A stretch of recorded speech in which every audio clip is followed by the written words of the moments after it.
Gaffer, have you got an unexpected break since our last match? What's that benefits has that brought to us, having a full week of training and enough time to prepare for Doncaster? Yeah, obviously we wanted the game to go ahead last week, on the back of a really good away performance at Rochdale.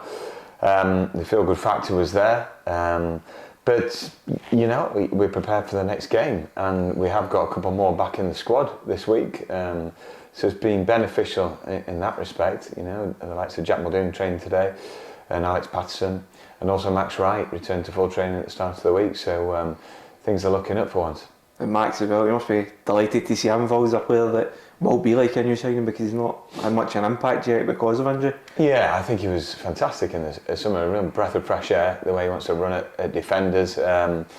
Really old school in his approach, really, in terms of he certainly won't be flaky. He'll get stuck in every single day of the training sessions and gets on the front foot. Really wants to express himself in that final third. So he's still the same.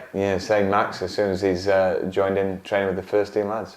And with the gap in fixtures, I get a chance to get into the Christmas break in good form with hopefully 3 wins. But this is a really important point of the season. So how big a positive could that be in looking back at this campaign? How important is this period? Yeah, it's an important. Always think that around Christmas you want that feel-good factor in a football club, and supporters come in Boxing Day on the wave of optimism, and you want to go into the new year looking upwards rather than downwards in the table. You want to accumulate as many points as possible and have a really good run at it, having some proper momentum in the football club. And another match away from home against Doncaster, so what similarities can be drawn that we had against Rochdale that just to come out on top with this match coming up? Well, it's been through it, in quite some detail, with the players, the video analysis of Doncaster. They're a good footballing team, and what worked against Rochdale may not be the same plan, for Doncaster, because you have to look at the way they've opened teams up and 3 at the back. They don't resemble Rochdale. However, we have to be attack-minded. We have to be really positive because we want wins. And how has training been this week? A cold week, but I imagine it'll be quite intense to make sure the lads stay warm when they're out there.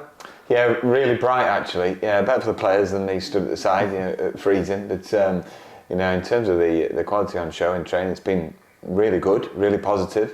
Can't take anything for granted because obviously we've had good weeks before and then not transmitted that to the pitch when it matters. But that's the aim this week, very much so. And they've excited us with their attitudes in training. And finally, how is the squad looking? You've mentioned Jack Muldoon training, a couple coming back. What's that difference for the squad having in terms of injuries? Well, just having Muller's back in training, lifts the group, and Alex Patterson as well. We've missed his pace and his drive and his intensity. So having those 2 back and Max, like I've already alluded to, it does lift the spirits of everybody and make sure that better than any team talk really. When you've got competition for places.